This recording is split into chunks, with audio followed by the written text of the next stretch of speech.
Hello everyone, welcome to round table study. तो देखो बच्चे, स्टार्ट करते हैं लेक्चर नंबर 6 जो कि हम पढ़े थे केमिस्ट्री चैप्टर 2 सॉल्यूशन के बारे में। और इस पर्टिकुलर वीडियो में हम पढ़ेंगे vapour pressure of liquid solution, जो कि आपके इस चैप्टर का मोस्ट इंपॉर्टेंट टॉपिक है। ठीक है, मेरी बात समझना।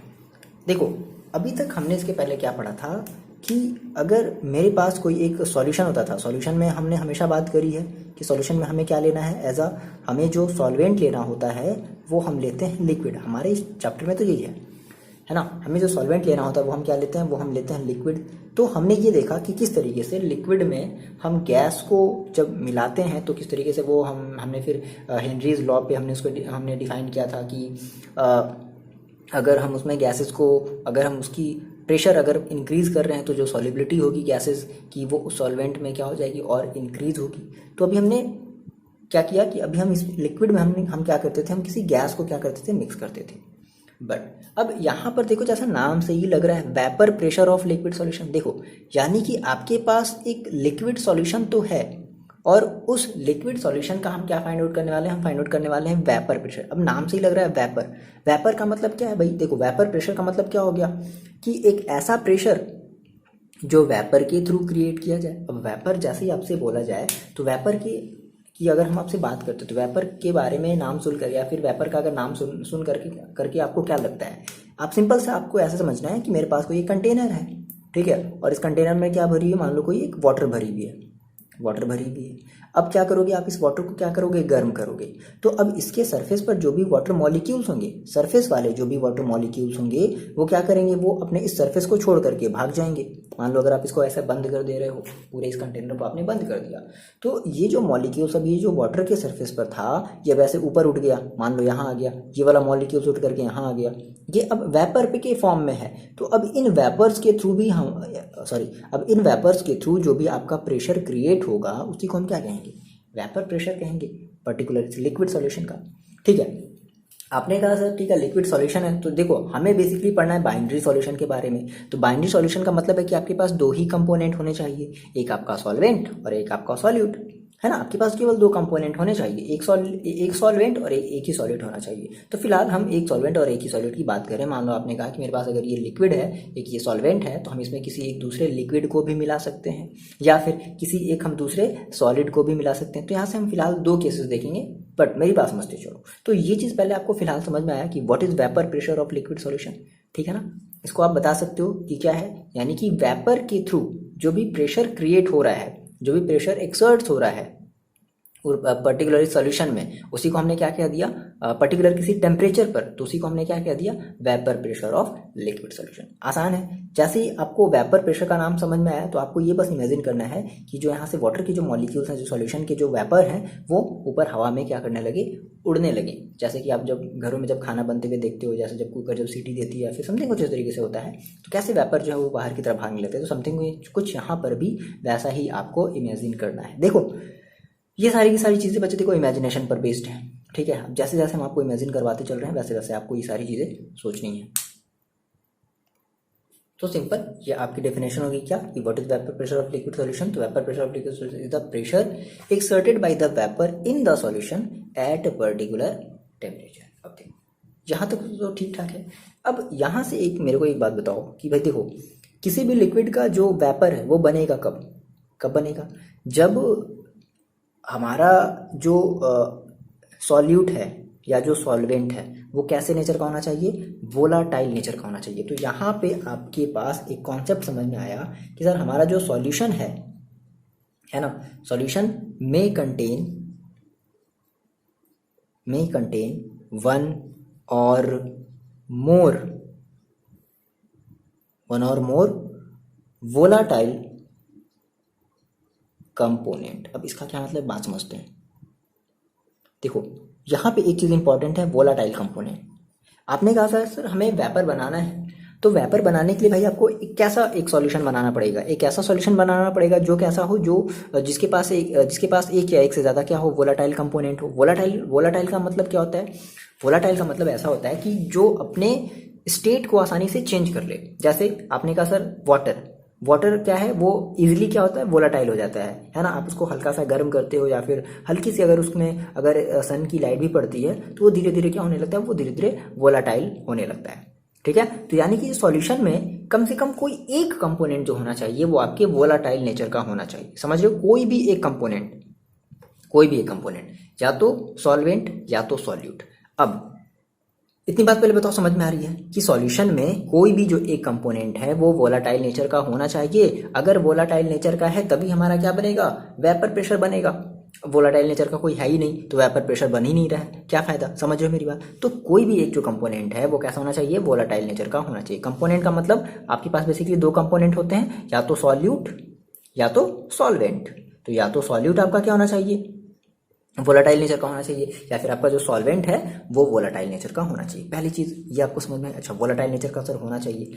अब देखो, अब यहाँ पर कंडीशन क्या है, यहाँ पर जो आपकी जो कंडीशन बनेगी इस पूरे टॉपिक के रिगार्डिंग वो ये बनेगी कि देखो आपका जो सॉल्यूट होगा है ना, आप ये कहोगे कि जनरली हमारा जो सॉल्यूट होगा, सॉल्यूट में और मे नॉट बी वोलाटाइल, यहां से बात समझना आप कि आपका जो सॉल्यूट होगा वो या तो वोलाटाइल नेचर का हो सकता है या वोलाटाइल नेचर का नहीं भी हो सकता है। लेकिन अगर हम बात करें किसकी, अगर हम बात करते हैं सॉल्वेंट की, तो सॉल्वेंट के केस में बच्चे ये मस्ट है, सॉल्वेंट के केस में मस्ट है कि आपका जो सॉल्वेंट है वो मस्ट है कि वोलाटाइल नेचर का होना ही चाहिए। ठीक है, तो आप क्या कहोगे, सॉल्वेंट के केस में हम ये कहेंगे कि solvent it must be volatile nature. बोलो, पहले इतनी बात समझ में आ रही है। चीजों को समझते चलो, अगर आप वीडियो को अगर स्किप करोगे तो फिर समझ में आपको नहीं आने वाला। देखो ये सब चीजें ऐसी है ना जो आपकी हमेशा डेली लाइफ में होती हैं, बट आप इसको कभी फील नहीं करते, आप इसको कभी मतलब थोड़ा सा समझते नहीं हो। ठीक है, ये हमेशा हमारी डेली लाइफ में होती रहती हैं।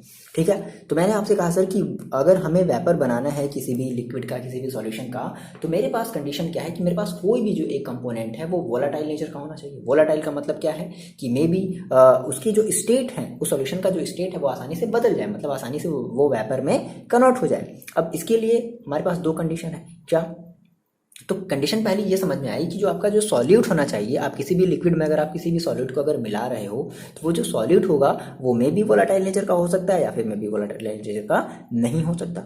दूसरी केस हमने ये बताया कि जो सॉल्वेंट आपका जो होगा वो हमेशा मस्ट है कि आपके वो वोलाटाइल नेचर का होगा ही होगा। तो ऑब्वियस सी बात है, अगर आपका सॉल्वेंट अगर वोलाटाइल नेचर का अगर है तो ऑब्वियस सी बात है वेपर प्रेशर बनेगा। आपने कहा सर आपके पास अगर सॉल्वेंट भी अगर वोलाटाइल नेचर का है और अगर सॉल्यूट भी अगर वोलाटाइल नेचर का है तो वेपर प्रेशर थोड़ा सा ज्यादा बनेगा। समझ रहे हो मेरी बात, है ना। तो यही सारी हमें कंडीशन जो है वो देखनी, बहुत ध्यान समझते चलो, बहुत ही आसान सा ये टॉपिक है आपका। अच्छा, अब हमने देखो, अब इसके बेसिस पे हमने ये कहा सर कि अब इसके बेसिस पे हम हमारा ये जो वेपर प्रेशर वाला जो ये जो है लिक्विड सॉल्यूशन का, हम इसको दो तरीके से हम इसको डील करेंगे। क्या कहा हमने सर कि ये जो हमारा तरीका, यानी कि हमने कहा कि इन वेपर प्रेशर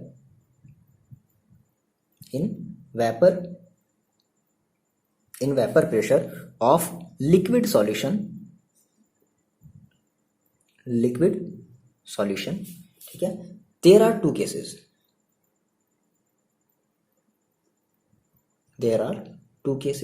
अब देखो पहली केस क्या हो सकती है, तो पहला केस हमारा ये हो सकता है क्या कि solution of liquid in liquid. मतलब कि आप क्या कर रहे हो, आपके पास कोई एक लिक्विड है और आप उस लिक्विड में एज अ सॉल्यूट भी क्या डाल रहे हो, एक लिक्विड ही डाल रहे हो, है ना। Solution of liquid in liquid मतलब कि जो आपका ये जो लिक्विड है ये आपका सॉल्वेंट है, ठीक है, और इस सॉल्वेंट में आप किसी एक खुद मतलब क्या कर रहे हो कि पर्टिकुलर किसी एक खुद लिक्विड को ही डाल रहे हो, दैट इज ये आपका एक सॉल्यूट है। पहली कंडीशन ये। अब दूसरी कंडीशन क्या हो सकती है, दूसरी कंडीशन ये हो सकती है बच्चे, क्या सोचो, सॉल्यूशन ऑफ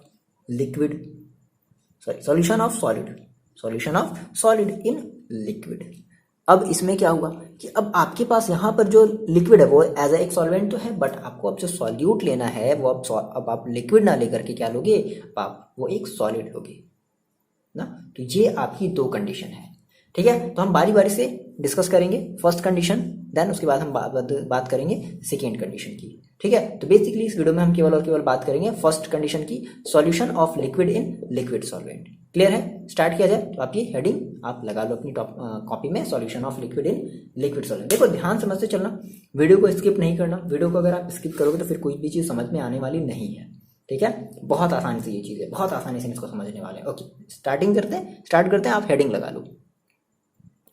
ओके वैसे तो आपने फर्स्ट हेडिंग लगा लिया, क्या है? Solution of liquid in liquid, है ना। अब हम जो सॉल्यूशन बनाने वाले हैं, है ना, तो सॉल्यूशन में हमें जो सॉल्वेंट लेना है, एज लिक्विड लेना है, वो तो हम पहले से ही लेते चले आ रहे हैं। और अब हमें उसमें जो सॉल्यूट मिलाना है वो भी हमें एज एक लिक्विड ही मिलाना है। तो अब क्या होगा? अब देखो, आपने कहा कि सर, अभी आपने इसके पहले ये पढ़ा था कि हमारे पास जो सॉल्वेंट या जो सॉल्यूट होना चाहिए वो कोई भी एक जो है वो वोलाटाइल नेचर का होना चाहिए, और मस्ट है कि आपका जो सॉल्वेंट होगा वो हमेशा वोलाटाइल नेचर का होगा। मे भी सॉल्यूट हमारा वोलाटाइल का होगा, मे भी नहीं होगा। तो यहाँ पर हम एज क्या कर रहे हैं कि हम जो हमारे पास जो ये जो लिक्विड है, जो हमारा जो सॉल्यूट है, हम इसको एज एक वोलाटाइल नेचर का मान करके चल रहे हैं। ठीक है, आ रही बात समझ? तो अब इस केस में जो वेपर प्रेशर क्रिएट होगा वो कितना होगा, कैसे होगा, क्या होगा, तो ये सारी चीज़ें हमें यहाँ से क्या करनी है, डिस्कस करनी है। अब देखो, अब यहाँ से आपका एक इम्पॉर्टेंट कॉन्सेप्ट आएगा जिसको हम नाम से जानते हैं राउल्स लॉ। आपने ये नाम सुना भी होगा, मोस्ट इंपॉर्टेंट ये आपका थ्योरम भी है। ठीक है ना, राउल्स लॉ। तो देखो यहाँ से अब होगा क्या, देखो समझते हैं क्या चीज़ है।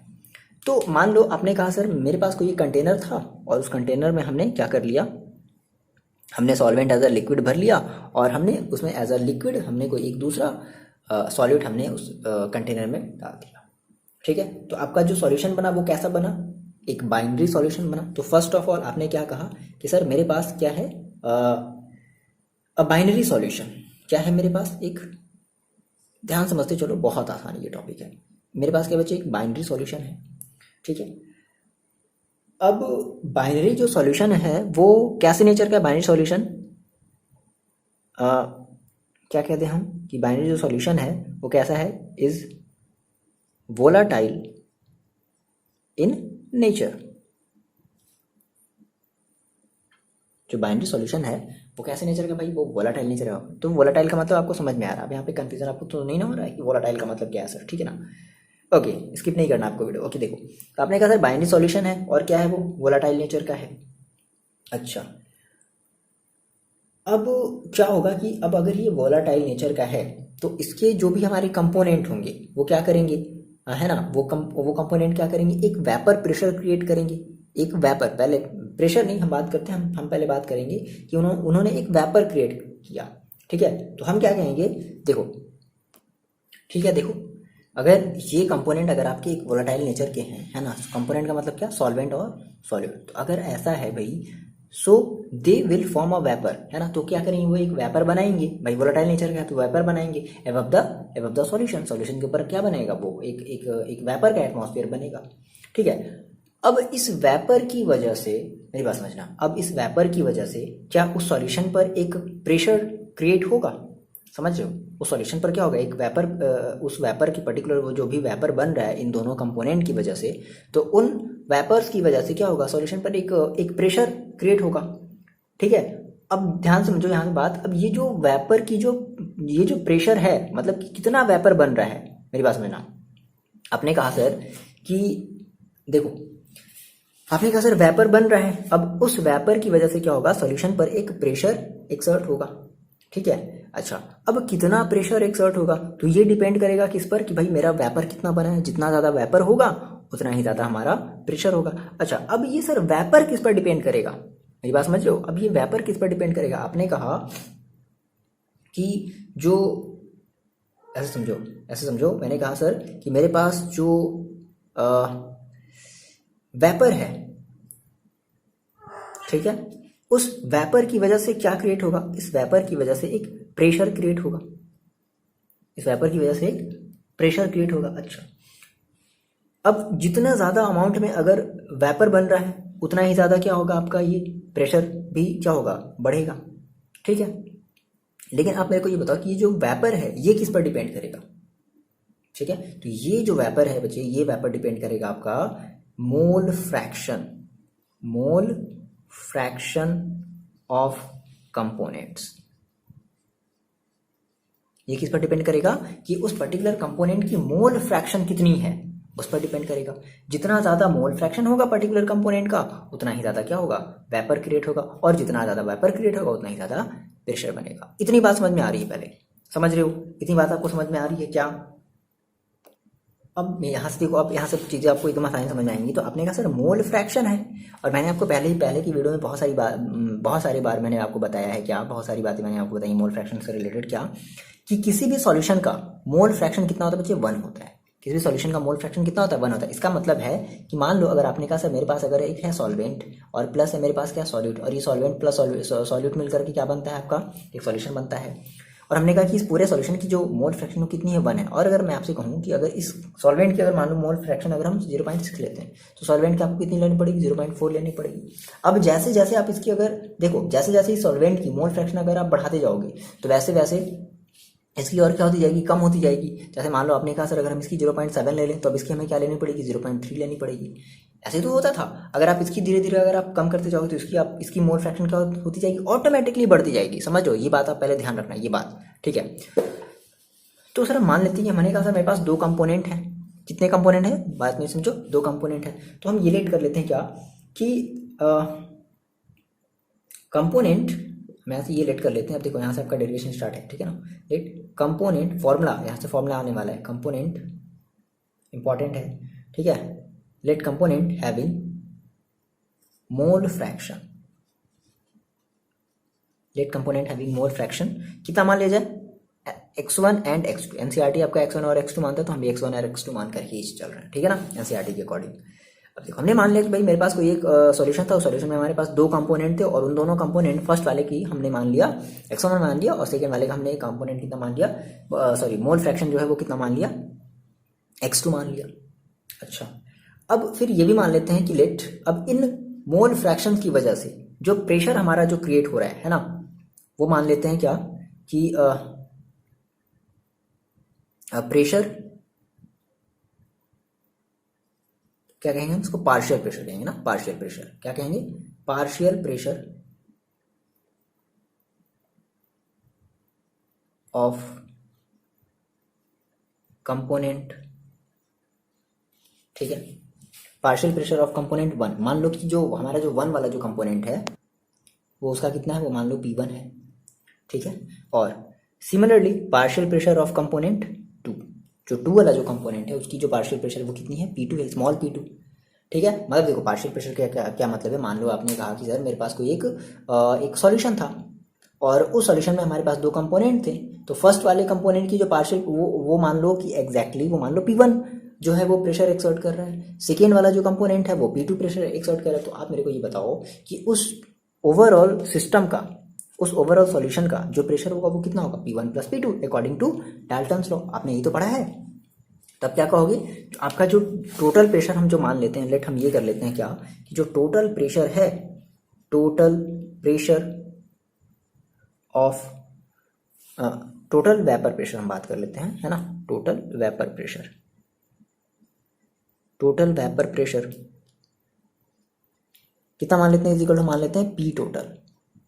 ये एनसीईआरटी ऐसे मान लो, तो ऐसे मान कर चलते हैं, इसके थ्रू और इसके थ्रू, यही तो होगा। अब देखो यहाँ से मेरी बात ध्यान समझना।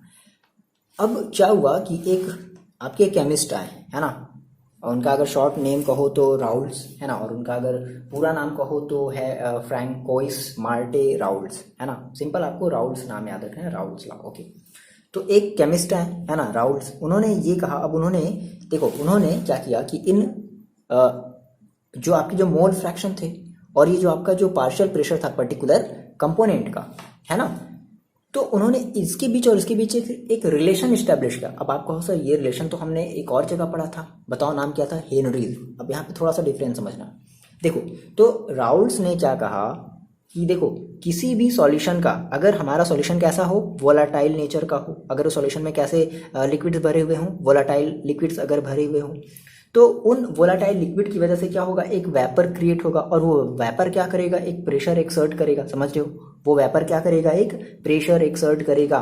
तो वो जो प्रेशर है बच्चे, वो जो उन्होंने ये बताया कि ये जो प्रेशर है वो डायरेक्टली प्रोपोर्शनल होगा किसके, मोल फ्रैक्शन, जो भी हमारे सॉल्यूशन में जो भी मोल फ्रैक्शन जो भी प्रेजेंट है वो उस मोल फ्रैक्शन के क्या होगा, डायरेक्टली प्रोपोर्शनल होगा। मतलब कि उन्होंने ये कहा कि अगर जितनी ज़्यादा अमाउंट में आपकी मोल फ्रैक्शन होगी उतनी ही ज़्यादा अमाउंट में आपका क्या होगा, प्रेशर होगा।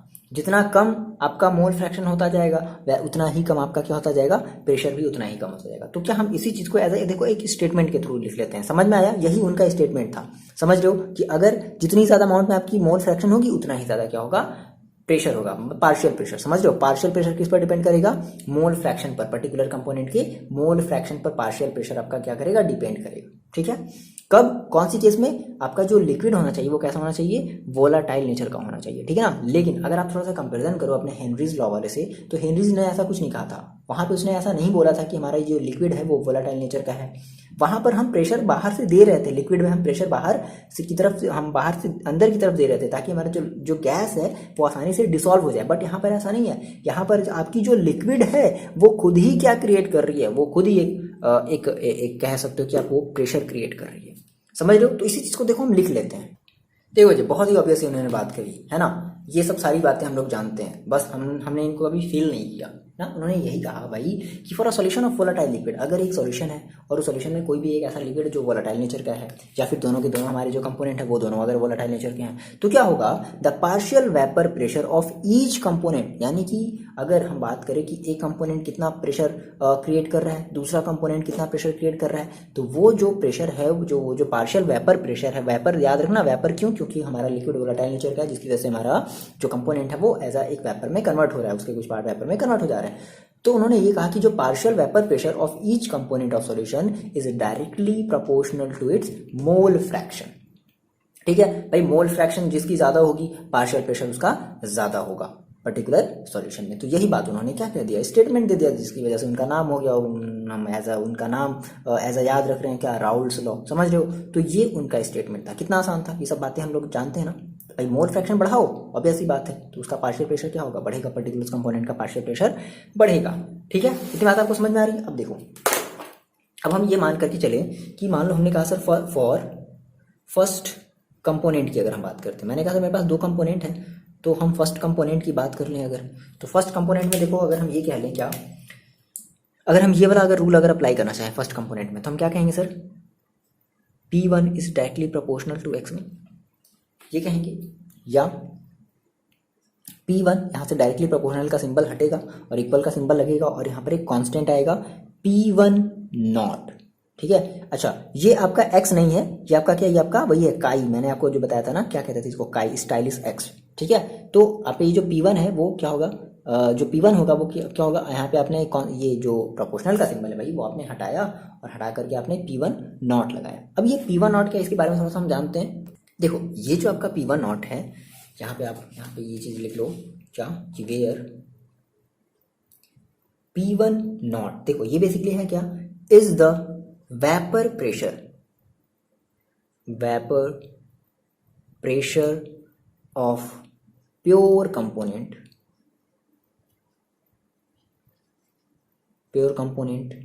1।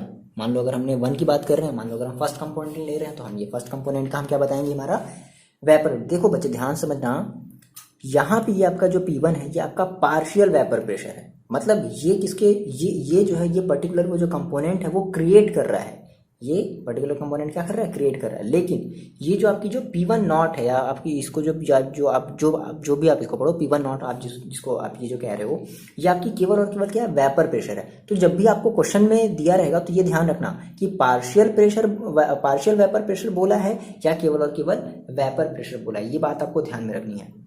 ठीक है, समझ रहे हो आप मेरी बात? पार्शियल वेपर प्रेशर बोला है, अगर पार्शियल वेपर प्रेशर बोला है तो आप केवल ये P1 लोगे, अगर केवल वेपर प्रेशर बोल रहा है तो आप दैट इज P1 नॉट लोगे। सिमिलरली मान लो हमने कहा सर फॉर सेकेंड कंपोनेंट, अगर हम सेकेंड कंपोनेंट की बात करें तो क्या कहेंगे सर, हम ये कहेंगे P2 is directly proportional to काई 2, क्या कहते हैं इसको, काई कहते थे ना, काई स्टाइलिश एक्स। ठीक है, चलो ऐसे याद रखो, स्टाइलिश एक्स मतलब ये आपका मोल फ्रैक्शन, एक्स2 का मतलब क्या, मोल फ्रैक्शन सेकेंड वाले कंपोनेंट की। अच्छा यहां से देखो, अगर हम यहां से अगर हम प्रोपोर्शनल का अगर हम सिंबल हटाते हैं तो हमें क्या मिलेगा, P2 इज इक्वल टू क्या मिलेगा, एक फिर से वही आएगा P2 और काई x2, ये काई है ना, x नहीं है, ये ध्यान रखना, ठीक है। अच्छा, सिमिलरली यहाँ पे आप P2 के बारे में बता सकते हो कि आपका ये जो P2 है वो क्या है, वो आपका है क्या, एक वेपर प्रेशर है ऑफ प्योर कंपोनेंट, मतलब ये फिक्स होगा, ठीक है, प्योर कंपोनेंट 2 के लिए ये हमारा क्या होगा, फिक्स होगा। इतनी बात समझ आ रही, इतनी बातें पहले आप नोट डाउन करो, यहाँ से हम चीज़ें मिटाने वाले हैं, कर लिया, ओके। देखो आवाज़ करो, क्या आपने डाल्टन्स लॉ आपने पढ़ा है, आप क्या जानते हो, according to Dalton's law of partial pressure क्या होता है भाई। देखो उन्होंने ये कहा था, जैसे मान लो आप अभी इस रूम में हो, है ना, जैसे मान लो आप अपने रूम में हो, तो उन्होंने ये बताया कि उस रूम में जितनी भी गैसेस हैं और उन गैसेस की जो भी इंडिविजुअल प्रेशर होंगी, उन सारी प्रेशर की वजह से पर्टिकुलर रूम की जो भी प्रेशर, मतलब देखो आपने कहा कि सर मेरे रूम की ओवरऑल एक प्रेशर है, तो वो जो रूम की प्रेशर है वो बेसिकली किस पर डिपेंड करेगी, तो जितनी भी गैसेस आपकी उस रूम में हैं उन सभी गैसेस के पार्शियल प्रेशर के क्या होंगी, इक्वल होंगी। समझ रहे हो, यही उन्होंने डाल्टन्स लॉ ने, मतलब डाल्टन्स ने यही बताया था। तो अगर हम रूल अगर यूज़ करें तो हम क्या कहेंगे सर, कि हमारा जो टोटल जो टोटल जो वेपर प्रेशर होगा, दैट इज हमने कहा सर P टोटल, वो कितना होगा, इज इक्वल टू होगा P1 प्लस P2 के टोटल पार्शियल प्रेशर के क्या होगा, इक्वल होगा, टोटल पार्शियल प्रेशर के इक्वल होगा। ओके, अब देखो आपने P1 की वैल्यू निकाली थी, कितनी आई थी, x1 P1 नॉट, या ये आपका x नहीं है, ध्यान समझना, ये आपका काई है ना, काई1 P1 नॉट प्लस काई2, स्टाइलिश थोड़ा सा बनाना, P2 नॉट, ये आप रखोगे। अच्छा, अगर हम यहाँ पे थोड़ा सा अगर ऐसे कर दें 1 माइनस x2, आप कहोगे सर ये क्या कर दिए सर, देखो मेरी बात समझो, x का मतलब क्या है, मोल फ्रैक्शन, ठीक है। अच्छा, मोल फ्रैक्शन की भी सॉल्यूशन की कितनी होती है, 1 होती है। तो अगर हम ये कहें कि mole fraction of x1 plus mole fraction of x2 is equal to क्या कहोगे, 1 कहोगे, टोटल कितना आना चाहिए, 1 आना चाहिए। अच्छा, तो अगर आप यहाँ से अगर x1 की अगर आप वैल्यू निकालो तो कितनी आएगी, 1 माइनस x2, बोलो इतनी बात समझ में आ रही है। तो वहाँ पे हमने क्या कर दिया, दैट इज हमने x1 की जगह हमने क्या कर दिया, हमने 1 माइनस x2 कर दिया इंटू P1, ये चीज़ ऐसे ही है, प्लस x2 P2, ये हमने कर दिया। अच्छा, अब इसको अब यहाँ से आप इस ब्रैकेट को आप ओपन करो तो क्या मिलेगा, आपको मिलेगा P1 naught minus P1 naught chi plus chi P2 naught. अब यहाँ से क्या कर लो, देखो इसको इधर भेज देते हैं, इसको इधर भेज देते हैं, ऐसा क्यों, चाहो तो आप यहाँ से भी कर सकते थे, जो समझदार बच्चे होंगे वो यहीं से कर लेंगे, देखो कोई बात नहीं। देखो ऐसा करते हैं, हम इसको इधर ले आते हैं, x2 P2 नॉट, ये x2 नहीं है, काई है, ध्यान समझना, काई यही है ना, काई P minus minus minus minus P1 not x2।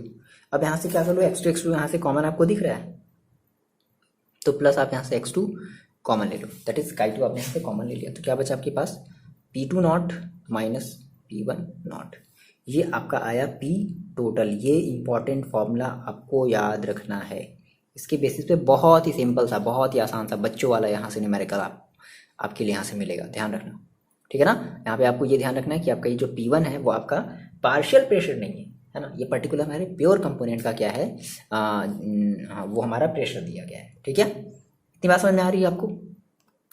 अब देखो बच्चे, यहाँ से क्या है कि इस पर्टिकुलर आप यहाँ से इसको आप इक्वेशन मान लो, फर्स्ट मान लो, जो भी मान लो, आपकी मर्जी, ठीक है।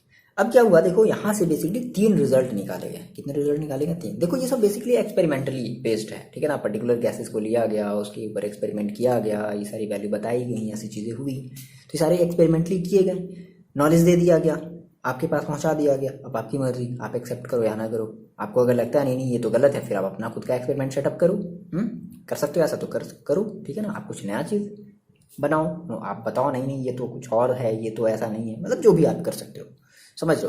तो यहाँ से बेसिकली 3 मोटी मोटी बातें बताई गई। देखो अब वो जो बातें हैं वो इस चीज़ को सेटिस्फाइड भी होनी चाहिए, करनी चाहिए। देखो पहली बात ये बताई गई, हम यहाँ पर पहले लिख लेते हैं, उसके बाद हम इसको समझाते हैं, ठीक है। पहली बात ये बताई गई क्या, देखो बहुत ही ऑब्वियस सी चीज़ बताई गई, पहली कंडीशन जो पहली जो बात बताई गई, जो फैक्ट बताया गया वो क्या बताया गया, ये कहा गया कि total vapour pressure over solution can be related to the mole fraction of any one component. देखो बात सही है, अगर आप किसी भी दो कंपोनेंट के अगर आप पर्टिकुलर टोटल अगर आप उसके वेपर प्रेशर को अगर आप काउंट करना चाहते हो तो हम उस पूरे के पूरे टोटल वेपर प्रेशर को हम पर्टिकुलर किसी एक कंपोनेंट के मोल फ्रैक्शन के फॉर्म में भी लिख सकते हैं। यही बात तो है, ये जो चीज इक्वेशन है उन्होंने पहला वाला भी यही बात कह दिया क्या कि solution total vapour pressure over the solution can be related to the mole fraction of any one component, है ना। पर्टिकुलर किसी एक कंपोनेंट के आप मोल फ्रैक्शन के साथ उसको क्या कर सकते हो, आप रिप्रेजेंट कर सकते हो। कोई जरूरी नहीं है कि आपको दोनों के दोनों आपके दोनों को दोनों के दोनों जो है वो मोल फ्रैक्शन लिखने पड़े, ऐसा कोई जरूरी नहीं है। ठीक है, पहली चीज समझ में आ रही है। पहली बात क्या है, आप चाहो तो यहाँ पे x2 की जगह आप वहां पर x1 भी रख सकते हो, जहां पर x2 है आप वहां पे x1 भी पुट कर सकते हो। तो ये बात उन्होंने वही कहा कि किसी भी एक कंपोनेंट के मोल फ्रैक्शन के फॉर्म में हम अपने टोटल वेपर प्रेशर को, याद रखना वेपर प्रेशर, ये बात जरूर याद रखना, टोटल वेपर, भाई देखो वेपर की वजह से प्रेशर क्रिएट हो, दैट इज कॉल्ड, इसलिए हम इसको वेपर प्रेशर कह रहे हैं।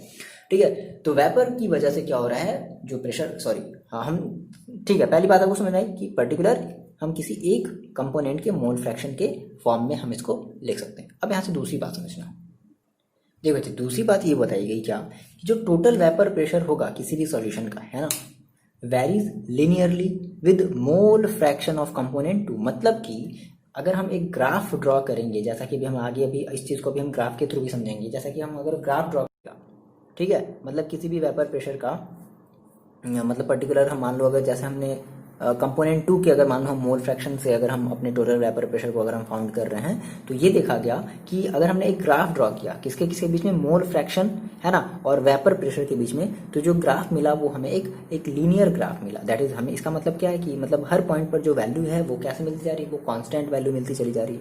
ठीक है, देखो यहाँ से ऐसे समझो ना, ये सब बातें देखो थोड़ी सी क्या है, ये सब बातें थोड़ी सी प्रैक्टिकली प्रूव्ड है।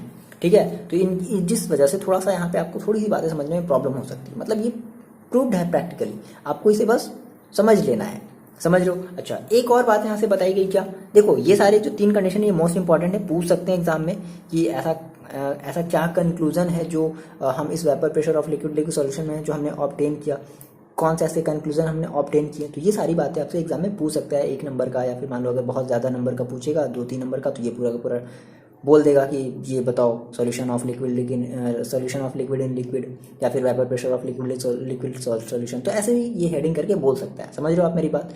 थर्ड पॉइंट देखते हैं, देखो जी थर्ड पॉइंट की हम बात कर लेते हैं। थर्ड पॉइंट देखो क्या कहता है कि depending on the vapour pressure of pure component 1 and 2, total vapour pressure over solution decreases और increases with increase of mole fraction of component 1। देखो ध्यान समझना क्या कहता है, कह रहा है कि मान लो अगर हम कंपोनेंट, हमारे पास जो 1 है, हम उस कंपोनेंट के हम मोल फ्रैक्शन को हम क्या कर रहे हैं, मान लो समहाउ हम बढ़ा रहे हैं, इंक्रीज कर रहे हैं। ठीक है, तो ये हो रहा है कि जो हमारा जो टोटल वेपर प्रेशर होगा, है ना, पर्टिकुलर जो सॉल्यूशन का वो जो टोटल वेपर प्रेशर होगा वो मे बी इंक्रीज हो सकता है या मे बी डिक्रीज हो सकता है। सोचो कैसे, देखो आपने कहा सर मान लो अगर हम 1 के मोल फ्रैक्शन को अगर हम क्या कर रहे हैं, अगर इंक्रीज कर रहे हैं, समझ लो बात, अगर हम कंपोनेंट हमारे पास जो 1 था हम उसके मोल फ्रैक्शन को क्या कर रहे हैं, इंक्रीज कर रहे हैं। तो अब ऐसी बात है, अगर हम 1 के मोल फ्रैक्शन को अगर हम इंक्रीज कर रहे हैं बच्चे, तो हमारी जो कंपोनेंट जो 2 होगा उसकी जो मोल फ्रैक्शन होगी वो क्या होगी, डिक्रीज होगी। अब ऐसी बात है, जैसे मैंने आपको स्टार्टिंग में ही बताया था कि अगर आप मान लो 1 का अगर आप 0.4 लेते हो तो आपको 2 का कितना लेना पड़ेगा, 0.6 लेना पड़ेगा। अब मान लो आपने कहा सर नहीं, हम 1 का हम बढ़ा दिए, हमने 0.7 कर दिया, तो आपको 2 का क्या करना पड़ेगा, आपको 0.3 करना पड़ेगा। ये करना पड़ेगा आपको। इस बिल्ली को भी ना आधी रात को ही भूख लगता है, सब कोई सो जाता है तो फिर इनको खाना चाहिए। ओके देखो हम लोग कहाँ पर थे, डिस्टर्ब कर देती है यार। ओके देखो आ रही बात समझ में। तो ये कहा गया कि अगर आप कंपोनेंट 1 के अगर आप मोल फ्रैक्शन को अगर आप इंक्रीज कर रहे हो, तो मे बी पॉसिबिलिटी आपकी ये हो सकती है कि जो आपका ओवरऑल जो टोटल वेपर प्रेशर होगा पूरे सॉल्यूशन का, वो मे बी इंक्रीज भी कर सकता है या मे बी डिक्रीज भी कर सकता है। देखो हम ऐसा क्यों कह रहे हैं, यहाँ पर हमें एक बात ये ध्यान में रखना है कि इनकी जो हम क्या कह सकते हैं, इनकी जो क्या कहा जाए इनको, हाँ, इनका देखो, इनका जो वोलाटाइल नेचर है, मेरी बात समझो, हम ऐसा क्यों कह रहे हैं, मे भी शायद ऐसा हो सकता है इनका जो वोलाटाइल नेचर है वो शायद डिफरेंट हो। एक जो कंपोनेंट है उसकी वोलाटाइल नेचर बहुत ज़्यादा है, वो बहुत ही जल्दी क्या हो जा वो क्या हो जा रहा है, जो वो वेपर में कन्वर्ट हो जा रहा है। दूसरा वाला मान लो जो है वो बहुत ही कम वोलाटाइल नेचर का है। तो अगर ऐसा होगा, समझ लो, तो ओवरऑल जो हमारा जो अफेक्ट पड़ेगा हमारी टोटल वेपर प्रेशर पर वो दो तरीके से पड़ सकता है, या तो इंक्रीज होगा या तो डिक्रीज होगा। अब देखो, अब इस चीज़ को हम थोड़ा सा ग्राफ के थ्रू समझते हैं। तो क्या किया गया इस चीज़ को समझाने के लिए, समझ लो मेरी बात, ऐसा क्यों हो रहा है, क्या किया गया, देखो इस चीज़ को समझाने के लिए एक ग्राफ का थोड़ा सा हेल्प लिया गया। एनसीईआरटी जो है वो ग्राफ के थ्रू बताता है। क्या बताता है, मेरी बात समझना। उसने कहा कि हमें ग्राफ ड्रॉ करते हैं किसके बीच, एक वेपर प्रेशर के बीच, ठीक है। यहाँ पे हमारे पास क्या है, वेपर प्रेशर है इस तरफ, और अब देखो, और मोल फ्रैक्शन के बीच, किसके बीच, मोल फ्रैक्शन। अब मोल फ्रैक्शन किसका लेंगे, पर्टिकुलर किसी कंपोनेंट का लेंगे। देखो अब यहाँ से क्या हुआ कि दो कंडीशन होगी, मेरी बात समझना, कैसे दो कंडीशन होगी। आपने कहा कि सर अगर हम यहाँ पर मान लो समहाउ अगर हम x1 is equal to mole fraction जो है chi1 जिसको आप कहते हो, अगर हम 1 ले लें, तो आपने अगर पूरी की पूरी अगर आपने मोल फ्रैक्शन पर्टिकुलर किसी एक कंपोनेंट की अगर आपने 1 ले ली, तो आप मेरे को ये बताओ दूसरे वाले की जो आप जो x2 लोगे वो कितनी लोगे, 0 लोगे ना भाई। देखो आपने पूरे पूरे एक कंपोनेंट का जो मोल फ्रैक्शन है आपने 1 ले लिया, तो दूसरे वाले का बचा कितना यार, 0, ठीक है। दैट इज आपका ये जो कंपोनेंट 1 है वो आपका क्या होगा, एकदम वो प्योर आपका कंपोनेंट हो गया। हाँ, अब मान लो हम क्या करते हैं कि यहाँ से हमारे पास जो x2 है, अब हम उसको धीरे धीरे बढ़ाना स्टार्ट करते हैं। मतलब हम अब धीरे धीरे x2 की वैल्यू हम धीरे धीरे बढ़ा रहे हैं, धीरे धीरे बढ़ा रहे हैं, समझो। अगर आप x2 की वैल्यू अगर आप धीरे धीरे बढ़ाओगे बढ़ाओगे बढ़ाओगे बढ़ाओगे, तो जो x1 की वैल्यू है वो क्या हो जाएगी, धीरे धीरे कम होती जाएगी। भाई मोल फ्रैक्शन हमेशा याद रखो बच्चे कि किसी भी सॉल्यूशन का मोल फ्रैक्शन कितना होता है, 1। ये मैं आपको कई बार बताया हूँ, ठीक है। तो अगर आप x1 की वैल्यू अगर आप x2 की वैल्यू अगर आप 0 से 0.1 0.2 ऐसे ऐसे करोगे, तो x1 की वैल्यू क्या होगी, धीरे धीरे घटेगी ना। अब मान लो एक कंडीशन ऐसा आएगा जो आपने कहा कि हमारा सर जो x2 था वो हो गया 1, तो x1 आपका कितना होगा, बोलो, 0 होगा। तो क्या किया गया इस केस में, ग्राफ कुछ लाइंस ड्रॉ करी गई प्रेशर का। कैसे, देखो आपने कहा सर अभी मेरा x1 क्या है, 0 है, तो सॉरी x1 अभी मेरा 1 है और x2 अभी मेरा क्या है, 0 है यहाँ से, है ना। मतलब सेकेंड वाले कंपोनेंट की अभी जो मेरे पास जो मोल फ्रैक्शन है वो कितनी है, 0 है। अब आपने कहा सर हम धीरे धीरे इसको क्या करते हैं, हम इसके मोल फ्रैक्शन को धीरे धीरे बढ़ाते जाते। अब मेरी बात समझना, तो अगर आप मोल फ्रैक्शन को अगर आप बढ़ाते जाओगे तो आपका जो प्रेशर होगा वो भी क्या होगा। मान लो अभी आपने सर कहा कि अभी जब कोई मोल फ्रैक्शन ही नहीं है ना, तो प्रेशर भी क्या होगा, यहाँ पर 0 होगा। अब आप इसको कंटिन्यूसली बढ़ा रहे हो 0 पॉइंट समथिंग, तो जैसे जैसे आप इसको देखो बढ़ाते जा रहे हो, बात समझना, आप इसको जैसे जैसे बढ़ाते जा रहे हो, ठीक है, आप क्या कर रहे हो, आप जैसे जैसे बढ़ाते जा रहे हो, तो फाइनली ये कंडीशन ऐसी आएगी जब आपने x2 इजिकल टू एक्जैक्टली आपने 1 रख लिया और x1 इजिकल टू क्या होगा, आपका 0 हो गया। तो जब आपने x2 इजिकल टू जब आपने मतलब समझ रहे हो आप जब x2 इजिकल जब 0 से जब बढ़ा रहे थे, दैट इज आपने 0.1 लिया तो 1 पर यहाँ मिला, फिर 0.2, फिर 3, फिर 4, 5, 6, 7 ऐसे करते करते आपका प्रेशर फाइनली आपको यहाँ पर मिला। तो ये आपका जो प्रेशर है वो आपका क्या है, वो आपका P2 हम कह सकते हैं कि पर्टिकुलर ये आपकी जो लाइन है ना, ये आपकी पार्शियल प्रेशर को रिप्रेजेंट कर रहा है, P1 को रिप्रेजेंट कर रहा है, और ये जो फाइनल आपका ये जो प्रेशर मिला वो आपका P2 नॉट ये शो कर रहा है। सिमिलरली जब आप यहाँ से अब आप देखो, अगर आप इस डायरेक्शन में चलोगे तो आप x2 को क्या करो, इंक्रीज करो। ग्राफ को समझ लो, बहुत आसान है। आप x2 को इंक्रीज करो। अगर आप इस डायरेक्शन में आओगे तो आप x2 को क्या करोगे, डिक्रीज करोगे। तो आपने कहा सब हम x2 को अगर डिक्रीज करें, इसका मतलब हम x1 को इंक्रीज करें, तो मे भी हम x1 को बढ़ाते गए, और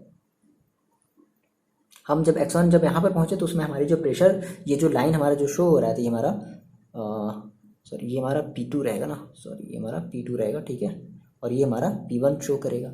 और यहाँ पर हमें जो प्रेशर मिला वो हमें मिला क्या, P2 नॉट।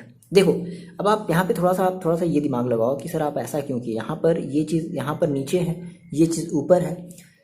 देखो हम यहाँ पर ये एज्यूम करके चल रहे हैं, क्या हम यहाँ पर ये एज्यूम करके चल रहे हैं कि हमारा जो कंपोनेंट 1 है, ठीक है, वो लेस वोलाटाइल है। समझ रहे हो मेरी बात, हम ये एज्यूम करके चल रहे हैं कि हमारा जो कंपोनेंट 1 है वो लेस वोलाटाइल है। भाई देखो ऐसी कंडीशन हो सकती है कि आपका शायद जो कंपोनेंट 1 हो क्या हो वो लेस वोलाटाइल हो, कंपोनेंट जो 2 हो वो क्या हो वो ज़्यादा वोलाटाइल हो। तो अगर कंपोनेंट, ये सारी चीज़ें आपको नोट्स में मिल जाएंगी, देख लेना। अगर आपका कंपोनेंट वन अगर लेस वोलाटाइल है तो आप क्या कहोगे, इसका मतलब कि जो पार्शियल प्रेशर होगा, ठीक है, या फिर ओवरऑल उस कंपोनेंट का जो ओवरऑल जो हमारा जो प्रेशर होगा है ना, जिसको आप P1 नॉट कहोगे, वो क्या होगा, वो छोटा होगा किससे, P2 नॉट से। मतलब P2 नॉट बड़ा है, ऑब्वियस सी बात है। यहाँ पे इस चीज़ इसलिए मैंने यहाँ पे इसको ऊपर रखा और इसको यहाँ पे मैंने थोड़ा सा नीचे रखा। क्यों, यहाँ पे हम एज्यूम करके ये चल रहे हैं कि हमारा जो कंपोनेंट 1 है उसकी जो वोलाटिलिटी यानी कि उसका जो वोलाटाइल नेचर है वो थोड़ा सा एज कंपेरिजन टू कंपोनेंट 2 के कंपेरिजन में क्या है, थोड़ा सा कम है। तो इसकी वजह से उसका जो प्रेशर होगा वो भी क्या होगा, कम होगा। ठीक है ना। तो यही ये चीज़ बता रहा है कि अगर मतलब ये थर्ड पॉइंट आप समझ पा रहे हो कि जैसे जैसे मतलब अगर आप कंपोनेंट 1 को अगर आप इंक्रीज करते जा रहे हो तो मे भी ऐसी कंडीशन आएगी कि हमारा जो ओवरऑल जो हमारा जो टोटल वेपर प्रेशर है पर्टिकुलर सॉल्यूशन का वो क्या हो, शायद या तो इंक्रीज हो या तो शायद वो डिक्रीज हो। समझ लो, तो एक ऐसी कंडीशन आएगी, है ना, एक ऐसी कंडीशन हो सकती है, क्योंकि ये फिक्स नहीं ना। देखो हम यहाँ पे ये मान करके चल रहे हैं कि हमारे जो दोनों के दोनों हमारे जो सॉल्यूशन हैं वो क्या है, वो एक हमारे कम वोलेटाइल नेचर का, एक हमारे ज़्यादा वोलेटाइल नेचर का है। अगर मान लो अगर हम दोनों को अगर सेम वोलेटाइल अगर हम नेचर का लेते तो मे भी कंडीशन ये होती कि हमारा जो ओवरऑल जो प्रेशर होता है ना वो हमेशा सेम होता। अगर आप एक बढ़ा रहे हो एक घटा रहे हो देन उस केस में आपका जो ओवरऑल जो प्रेशर होता वो सेम होता, क्योंकि भाई एक जितना कम हुआ एक उतना बढ़ेगा तो उनकी जो प्रेशर होगी वो भी उतनी क्या होगी, सेम रहती। बट यहाँ पर हम ये मान करके चल रहे हैं कि एक का जो वोलाटाइल नेचर है वो दूसरे के कंपेरिजन में थोड़ा सा कम है, तो इसलिए हमने यहाँ पे कम वाला लिया है। ठीक है, ये अगर ये ग्राफ आपको क्लियर है, थोड़ा सा बात समझ रहे हो ना, तो इस तरीके। अच्छा, अब इनका जो टोटल जो वेपर प्रेशर जो निकाला गया है ना, मतलब इस वाले ये जो आपका जो P1 ग्राफ ये जो प्लॉट हुआ आपने, ये जो P2 ग्राफ ये जो आपने जो प्लॉट किया, तो इनका जो ओवरऑल जो प्रेशर निकाला गया, या फिर ऐसे कह लें कि जो टोटल पार्शियल प्रेशर जो निकाला गया वो हमने इस थर्ड लाइन के थ्रू हमने शो किया। ये हमारी थर्ड लाइन है और ये आपकी फर्स्ट लाइन है, ये आपकी सेकेंड लाइन है। ठीक है, और जो ओवरऑल जो प्रेशर है वो हमने थर्ड लाइन के थ्रू शो किया। देखो ये फर्स्ट लाइन आपका ये फर्स्ट लाइन आपका क्या शो कर रहा है, फर्स्ट लाइन आपका शो कर रहा है पार्शियल प्रेशर, मतलब ये आपका पार्शियल प्रेशर। सेकेंड लाइन भी आपका क्या शो कर रहा है, partial pressure of particular component का पार्शियल प्रेशर शो कर रहा है। फर्स्ट लाइन आपके पर्टिकुलर कंपोनेंट का पार्शियल प्रेशर शो कर रहा है, बट ये जो थर्ड लाइन है वो ओवरऑल पार्शियल प्रेशर शो कर रही है दोनों कंपोनेंट को मिला करके। बस ये ग्राफ का यही मतलब है। ठीक है ना, सिंपल, ये ग्राफ आपको याद रहेगा, क्लियर है, इसमें कोई कंफ्यूजन नहीं है ना। यहाँ तक ये कंडीशन तो देखो हो गई। अब यहाँ से एनसीईआरटी एक चीज़ और कर रहा है कि जब हमारा ये जो सॉल्यूशन था है ना, जब वेपर फेज में जब हो गया, भाई वेपर फेज में बन गया ना, तो अब ये यहाँ से कह रहा है कि अब वेपर फेज में हमें क्या करना है, हमें ओवरऑल हमें जो प्रेशर है वो निकालना है। बात समझो, क्या करना है वेपर फेज में, अब हमें ओके समझ रहे हो, तो हमें क्या करना है, हमें वेपर फेज में हमें अब जो हमारा जो टोटल प्रेशर है वो निकालना है। मेरी बात समझना, क्या करना है आपको वेपर फेज में। तो आपने कहा सर नाम लेट करते हैं क्या, इन वेपर फेज, ये इंपॉर्टेंट है ना, इसके बेसिस पे आपके न्यूमेरिकल्स हैं। इन वेपर फेज, अब हमारा यहाँ पे जो कंपोनेंट है दोनों वो कैसे फेज में हो गए, वो वेपर फेज में हो गया। तो हम ये लेट कर लेते हैं भाई कि लेट जो मोल फ्रैक्शन है अब अलग अलग होगी ना, पहले अलग थी, स्टार्टिंग इनिशियली कुछ अलग थी, अब कुछ अलग होगी। तो mole fraction of component, mole fraction of components 1 and component 2 are क्या मान लेते हैं, एनसीईआरटी y1 एंड y2 मानता है, तो हम भी y1 और y2 ही मान लेते हैं। ठीक है, समझ में आ रही है बात। जब अब हमारा जो कंपोनेंट है वो दोनों कैसे हो गए, हमारे वेपर फेज में है, हमारा जो सॉल्यूशन है वो अब कैसे फेज में हो गया, वो वेपर फेज में हो गया। बात में ना वेपर फेज की हम बात कर रहे हैं, तो अब उसकी इसमें हमारा मान लो जो मोल फ्रैक्शन है कंपोनेंट का वो कितना है, y1 एंड y2 है रिस्पेक्टिवली। अच्छा, तो अब इनका जो पार्शियल प्रेशर होगा वो भी क्या होगा, वो भी क्या होगा, इसके अकॉर्डिंग क्या हो जाएगा, चेंज हो जाएगा। भाई बात समझ रहे हो, अब हमारा जो पार्शियल प्रेशर होगा दोनों कंपोनेंट का वो भी क्या हो जाएगा, चेंज हो जाएगा। सो हमने कहा सर न्यू पार्शियल प्रेशर है ना ऑफ कंपोनेंट 1, तो क्या कहोगे आप यहाँ से P1। अब ये किस पर डिपेंड करता था आप जानते थे, तो y1 और P1 नॉट भाई देखो अब ये बदल गया ना, पहले यहाँ पे हमारा x1 था, अब यहाँ पे मोल फ्रैक्शन y1 है, तो भाई p1 भी थोड़ा दूसरा ही रहेगा, समझ रहे हो। सिमिलरली अगर हम बात कर लें, अच्छा ये आया कैसे, तो ये आप बता सकते हो राउल्ट्स लॉ के अकॉर्डिंग आया, RAOULTS, राउल्ट्स लॉ, ठीक है।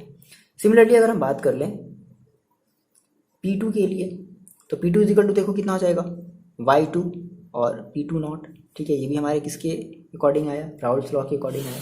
सेम वही अगर आप फिर से अगर आप टोटल प्रेशर निकालना चाहो तो कितना हो जाएगा, total pressure that is P total is equal to क्या करोगे, P1 प्लस P2, यही तो करोगे। अच्छा अब यहाँ पे देखो इंपॉर्टेंट क्या है, यहाँ से इंपॉर्टेंट ये है कि आपको यहाँ से फिर से एक मोल फ्रैक्शन का आपको फॉर्मूला याद रखना है, क्या, मोल फ्रैक्शन है ना, मोल fraction of component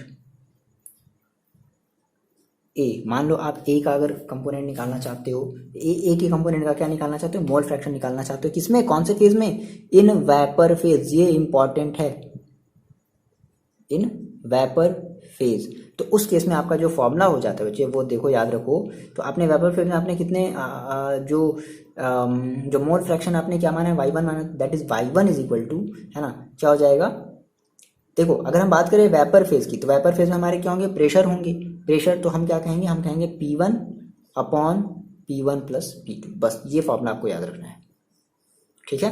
vapour phase में आपका जो मोल फ्रैक्शन होगा वो कितना होगा, P1 upon P1 plus P2। अच्छा तो रख दो y1 इज इक्वल टू, देखो कितना आ जाएगा, P1 की जगह तो आप क्या रखोगे, P1 ही रखोगे, अपॉन पार्शियल प्रेशर की हम बात कर रहे हैं, पार्शियल प्रेशर है ना, 1 की अगर हम बात करें तो P1 लेंगे, 2 अगर हम y2 की बात करें तो हम यहाँ पे P2 ले लेंगे, बस सिंपल, जैसे आप अपने मोल फ्रैक्शन का जो फॉर्मूला लगाते हो सेम वही है, बस यहाँ पे हम in terms of partial pressure के टर्म्स में ले रहे हैं, ठीक है ना।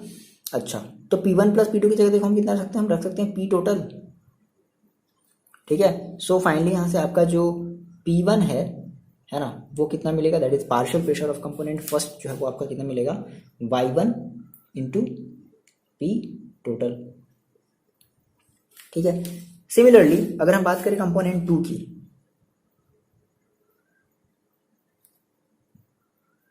सिमिलरली फॉर कंपोनेंट 2, तो कंपोनेंट 2 के लिए सिमिलरली आप क्या कर दोगे, y2 इज इक्वल टू क्या करोगे, P2 upon P1 plus P2, ठीक है। अब इस P1 प्लस P2 की जगह आप क्या रखोगे, P टोटल रखोगे। सो फाइनली आपको जो P2 है वो कितना मिलेगा, स्मॉल P2, ध्यान रखना small P2 that is partial pressure है ना, पर्टिकुलर सेकेंड वाले कंपोनेंट का। तो ये आपको कितना मिल जाएगा, ये आपको मिल जाएगा y2 और P टोटल, ठीक है। तो अब इसको रिप्रेजेंट करने का एक ऐसा भी तरीका बनाया गया कि हम इनको अगर एक जनरल टर्म्स में लिखें, इन जनरल हम इसको ऐसे लिख सकते हैं क्या, P I is equal to partial pressure, particular I का मतलब आपका कौन सा कंपोनेंट है, कंपोनेंट 1 है या कंपोनेंट 2 है, समझ रहे हो। तो P I is equal to क्या हो गया, वाई आई का मतलब क्या है कि हमारा कौन सा मोल फ्रैक्शन है, मोल फ्रैक्शन अगर मान लो 1 फर्स्ट वाले हम कंपोनेंट की अगर हम बात करें तो हम यहाँ पे 1 रखेंगे, है ना, और हमारा ये पी टोटल तो पी टोटल ही रहेगा। तो ये हमारे पास एक मोस्ट इंपॉर्टेंट फॉर्मूला यहाँ से आपको मिला है, मोस्ट इंपॉर्टेंट फॉर्मूला ये मिला, ठीक है ना। तो ये हमने फॉर्मूला देखा, एक हमारे पास ये फॉर्मूला है, एक इसके पहले आपने फॉर्मूला देखा जो आपने पी टोटल निकाला था इन टर्म्स ऑफ किसी एक मोल फ्रैक्शन के टर्म्स में, आपने जो पी का जो फॉर्मूला निकाला था वो। तो इसमें आप इसमें फ़र्क है, मेरी बात ध्यान समझना, वो हमारा इनिशियली था जब हमारा जो कंपोनेंट थे वो वेपर फेज में, वो वेपर में जस्ट कन्वर्ट हो रहे थे ना। अब ये क्या है कि हमारा जो पूरा पूरा जो हमारा जो सॉल्यूशन है वो वेपर फेज में कन्वर्ट हो गया है, तो उस केस में हम क्या करेंगे, हम ये वाला फॉर्मूला अप्लाई करेंगे, ठीक है। समझ में आ रही बात। तो ये अभी हमने फर्स्ट अपना पार्ट किया है, कौन सा, यानी कि हमने जो फर्स्ट जो हम पार्ट लेकर के चल रहे थे, कौन सा, vapour pressure of liquid solution. Now हम नेक्स्ट वीडियो में बात करेंगे vapour pressure of solid liquid solution. But उसके पहले हमें थोड़ा सा एक न्यूमेरिकल देखना है। देखो इसके न्यूमेरिकल बहुत ही आसान है, बच्चों वाले न्यूमेरिकल्स हैं, बच्चों वाले न्यूमेरिकल्स अगर हम आपसे कहें तो, है ना, बहुत आसान है ना। तो हम इसके एक एग्जांपल्स देखते हैं, एक हम न्यूमेरिकल्स देखते हैं, उनको आप सॉल्व करोगे, देन उसके बेसिस पे अगर आपके पास अगर रेफरेंस बुक है देन आप उससे लगाओगे, नहीं आप लगा पाओगे तो आप कमेंट करके बताओगे, फिर हम फर्दर, जैसा कि अभी हमने कंसंट्रेशन वाले का कुछ मोस्ट इंपॉर्टेंट मैंने अभी न्यूमेरिकल्स अपलोड किया जस्ट इसके पिछले वाले वीडियो में, है ना, वीडियो नंबर जो आपका 5 है, लेक्चर नंबर जो 5 है उसमें मैंने अपलोड किया है। तो सिमिलरली इसके भी हम क्या करेंगे, अगर आप नहीं लगा पाओगे तो हम इसके भी कुछ मोस्ट इंपॉर्टेंट और भी क्वेश्चन हम अपलोड कर देंगे जो कि प्रीवियस ईयर में आए हुए रहेंगे। तो हम फिलहाल हम एक क्वेश्चन देखते हैं। एक क्वेश्चन को आप समझ लो, मेरे ख्याल से आप अगर आपने एक क्वेश्चन अगर अच्छे से समझ लिया तो आप सारे के सारे क्वेश्चन लगा लोगे। ओके, देखो एक क्वेश्चन हम देखते हैं। देखो बच्चे, ये आपकी जो क्वेश्चन है वो है आपकी एनसीईआरटी बुक का एग्जाम्पल नंबर 2.5। अगर आपके पास बुक है तो बड़ी अच्छी बात है, और अगर नहीं है तो आप प्ले स्टोर में जाएं और वहाँ से सर्च करें NCERT class 12th chemistry book, है ना। तो आपको एक ऐप, बहुत सारे ऐप नज़र आएंगे। आप किसी भी ऐप को अगर डाउनलोड कर लोगे तो वहाँ से आपको बुक जो है वो मिल जाएगा। बहुत आसान तरीके से बुक जो है आपको मिल जाएगा, है ना। तो ये आपने बुक डाउनलोड कर लिया। अगर आपके पास नहीं है तो आप जाकर के डाउनलोड करो पहले, और देन उसके बाद आप अपने ऐप में एग्जाम्पल नंबर 25, अपने बुक में एग्जाम्पल नंबर 2.5 ओपन करो और देखो। देखो सिंपल से हम आपको इस क्वेश्चन का मतलब समझाते हैं। देखो क्या कह रहा है। कह रहा है कि आपके पास दो सॉल्यूशन है। कौन कौन से हैं? आपके पास है एक क्लोरोफॉर्म, दैट इज CHCl3 है, ठीक है। तो मान लो कि ये जो क्लोरोफॉर्म है ये हमारा कंपोनेंट 1 है। भाई किसी ना किसी को तो एक को तो मानना पड़ेगा ना, कंपोनेंट 1 ये हमारा फर्स्ट कंपोनेंट है। और एक है आपके पास क्या है, CH2Cl2, ठीक है, CH2Cl2। तो हम इसे मान लेते हैं कि हमारा कंपोनेंट नंबर 2 है। मेरी बात समझना। अब देखो दिया क्या है, कह रहा है कि जो वेपर प्रेशर, देखो ध्यान से समझना, क्या दे दिया, वेपर प्रेशर दिया। देखो पार्शियल वेपर प्रेशर नहीं दे रहा है, क्या कह रहा है, वेपर प्रेशर दे रहा है। आगे बात में तो आपने कहा सर वेपर प्रेशर, देखो ये हमारी चीजें गिवन है। क्या गिवन है सर? Vapour pressure. मैंने आपको बताया था कि वेपर प्रेशर और पार्शियल वेपर प्रेशर में फर्क है, ठीक है। तो वेपर प्रेशर किसका, ऑफ CHCl3 इसका, है ना, वो कितना दिया है। तो मान ले हम इसके देखो हम इसके प्रेशर को कैसे रिप्रेजेंट, मान लो अगर ये 1 कंपोनेंट है तो हम ऐसे मानते थे, इज इक्वल टू कितना दे दिया है, 200 mm ऑफ Hg। देखो ये क्या, ये इतनी बड़ी जो है ना, ये प्रेशर को मेजर करने की यूनिट है। ये ओवरऑल क्या है, ये आपकी यूनिट है। तो आपका जो आंसर आएगा वो ऐसे ही आप छोड़ देना, इसमें भी छोड़ देना, ठीक है। mm ऑफ जो Hg होती है, आप ये क्लास 11 में पढ़े होंगे कि mm ऑफ जो Hg होती है वो प्रेशर को मेजर करने की यूनिट होती है। बस जैसा है कि वैसे ही आप इसको छोड़ दो। ओके, नाउ फिर ये कह रहा है कि जो वेपर प्रेशर है किसका, CH2Cl2 का जो वेपर प्रेशर है, वेपर प्रेशर ऑफ CH2Cl2, तो हम इसको P2 नॉट मान लेते हैं। वो कितना दे दिया है आपका, वो दे दिया 415 mm ऑफ Hg ना। तो ये आपको दो चीजें दी गई हैं।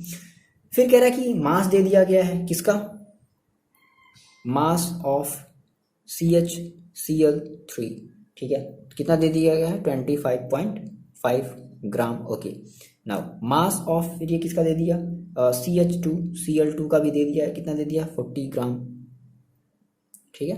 दो चीज़ों के आपके मास जो है वो गिवन है, मतलब कि आपके ये जो भी कंपोनेंट 1 है कंपोनेंट 2 है, ये इनका क्या है, मास जो है वो गिवन है। अब देखो पूछ क्या रहा है यहाँ से आपके, देखो यहाँ से आपका मेन जो है वो क्वेश्चन स्टार्ट कह रहा है कि टोटल आपको वेपर प्रेशर निकालना है, टोटल वेपर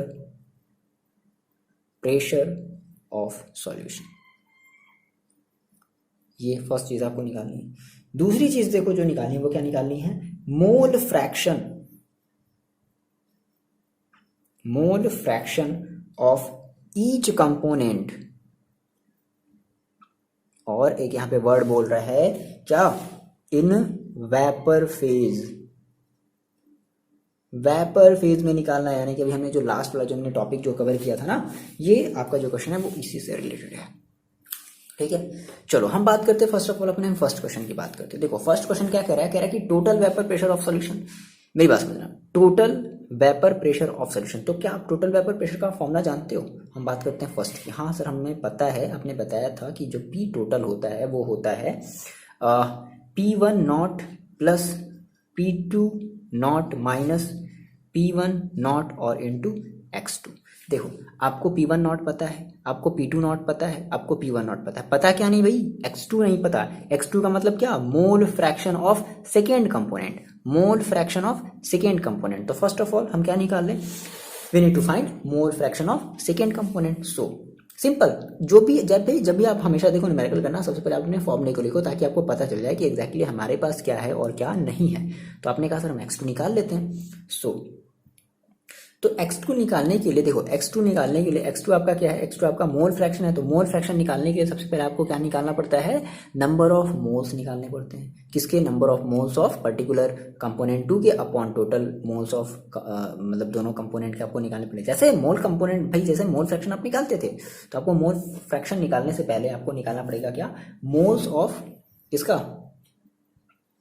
मोल्स ऑफ, आप इसके निकालो तो मोल्स ऑफ कंपोनेंट 2, तो कंपोनेंट 2 आपका क्या है, ये है, तो मोल्स ऑफ CH2Cl2। तो अब मोल्स इज इक्वल टू क्या होता है, given mass upon molar mass.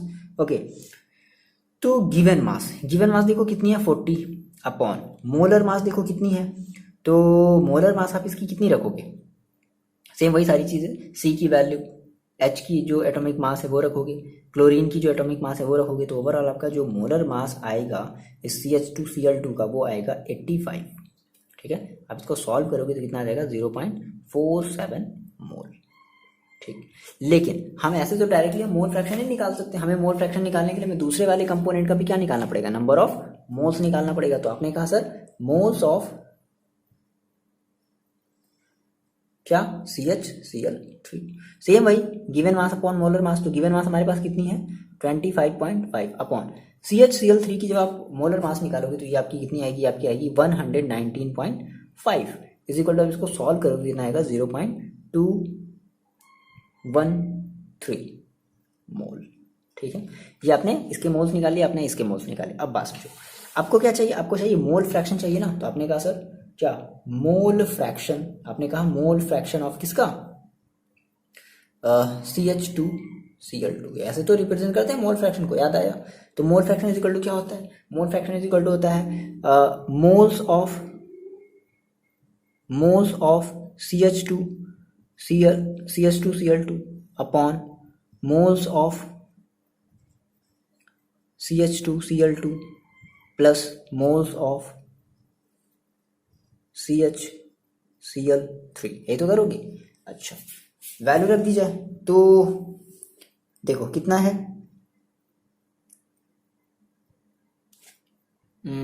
Moles of CH2Cl2 देखो कितना है, मोल्स ऑफ CH2Cl2 कितना है, कितना 0.47 upon moles of CH2Cl2 that is 0.47 plus 0.213। इसको हमने सॉल्व कर लिया तो कितना आ गया, ये आ गया आपका 0.47 अपॉन 0.683 इज इक्वल टू, आप इसको सॉल्व कर लो तो कितना आ जाएगा, ये आपका आ जाएगा 0.688, ये आप डिवाइड करोगे। ठीक है, कितना आ जाएगा 0.688 आ जाएगा। नाउ आपने मोल फ्रैक्शन ऑफ दिस निकाल ले, तो हम चलो लगे हाथ हम ये भी निकाल लेते हैं क्या, mole fraction of that is x जिसको आप कहते हो CHCl3। तो क्या कर देंगे 1 माइनस 0.688 कर सकते हैं, बोलो भाई मोल फ्रैक्शन 1 में से क्या कर देंगे, माइनस कर देंगे, हमने अगर एक निकाल लिया है तो ये आपका कितना देगा 0.312। ये आपका एक मोल फ्रैक्शन, ये आपका दूसरा वाला मोल फ्रैक्शन। फाइनली आपको निकालना क्या था, आपको निकालना था total pressure, total vapour pressure. तो आपने कहा sir total vapour pressure is equal to, formula apply करते हैं दैट इज P। देखो क्या है, इस वाले फॉर्मूले में रखते हैं, ये जो आपने फॉर्मूला जो लिखा है ना इस वाले फॉर्मूले में रखते हैं।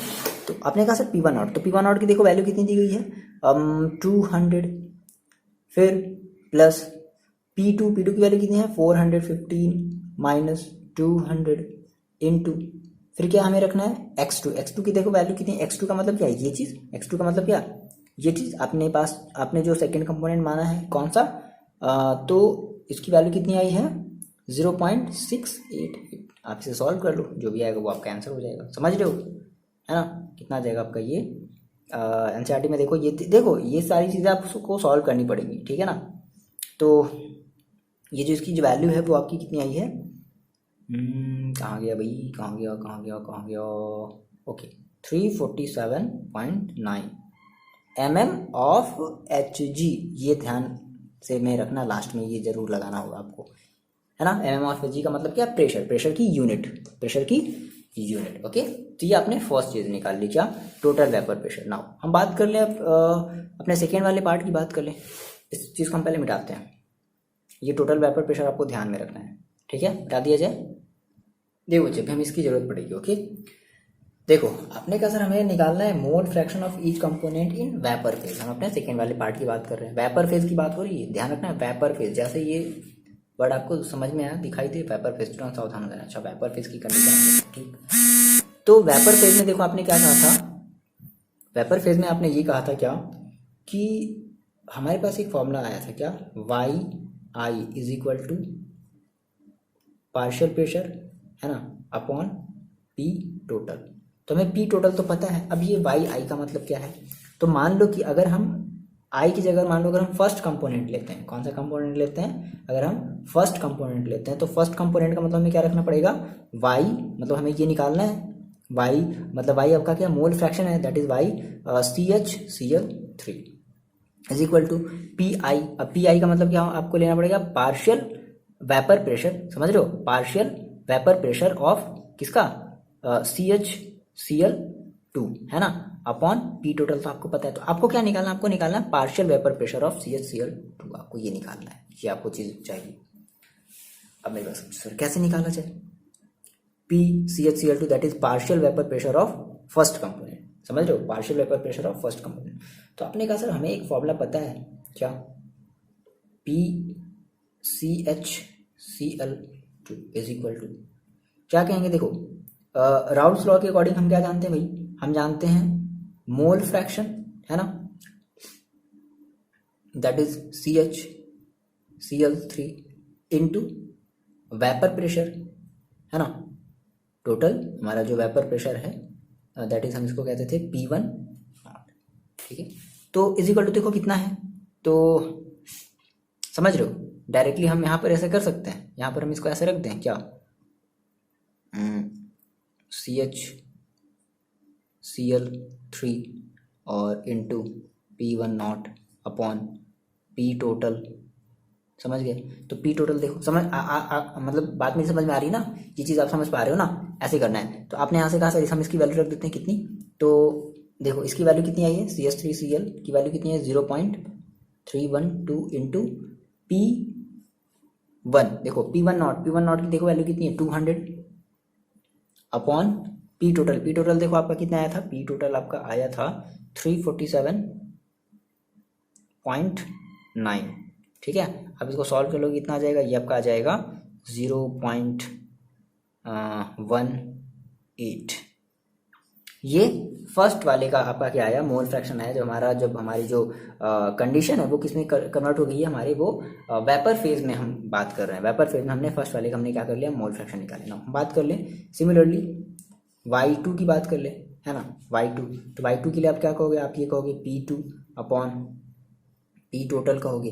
अब P2 का मतलब क्या है कि CH2Cl2 अपॉन पी टोटल कहोगे। सिमिलरली PCH मतलब प्रेशर, तो प्रेशर याद करो पार्शियल प्रेशर आपने कहा था सर राउल्स लॉ के अकॉर्डिंग क्या होता है, तो आपने कहा जाई या फिर सॉरी हम इसको क्या कहते हैं, इसको कहते हैं काई, ओके काई, और CH2Cl2 into pressure of second component, ठीक है, upon P total is equal to रख देते हैं, वैल्यू कितनी है, तो इसकी वैल्यू है 0.688 इंटू 415 अपॉन पी टोटल कितना है 347.9। सॉल्व कर लोगे कितना आ जाएगा, ये आपका आ जाएगा 0.82, ठीक है। तो ये आपने टोटल फ्रैक्शन, आपने टोटल मोल फ्रैक्शन आपने निकाले ना, मोलर फ्रैक्शन आपने निकाल लिया। देखो भाई 0.18 0.82 ऐड कर दोगे तो कितना आना चाहिए, 100 आना चाहिए, सही है।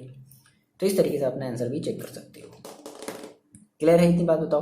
तो ऐसे ही आपको जो है अब न्यूमेरिकल्स आपको पहले ट्राई करने हैं, आप ट्राई करोगे नहीं आएगा, ठीक है, तो हम बाद में जो है इसके जब थ्योरी वाले जब हम इसके जब ये वाला इस वाले कॉन्सेप्ट के बेसिस पे हम जब हम जो दोनों थ्योरी अगर पढ़ लेंगे देन हम उसके बाद क्या करेंगे, इसका हम वीडियो जो है न्यूमेरिकल वाला वो अपलोड कर देंगे, अगर प्रीवियस ईयर में अगर वो क्वेश्चन आए हुए होंगे तो, ठीक है। और आपको वीडियो हमेशा देखो बच्चे, पूरा देखा करो, आधी देखोगे समझ में नहीं आएगा, फिर आप कहोगे सर ये कहाँ से कहाँ कैसे कैसे बता दिए, प्रॉब्लम आएगी न्यूमेरिकल सॉल्व करोगे, तो इसलिए आपको वीडियो को पूरा देखना। ओके चलो मिलते हैं नेक्स्ट वीडियो में, पढ़ाई करते रहो, अपना ख्याल रखो।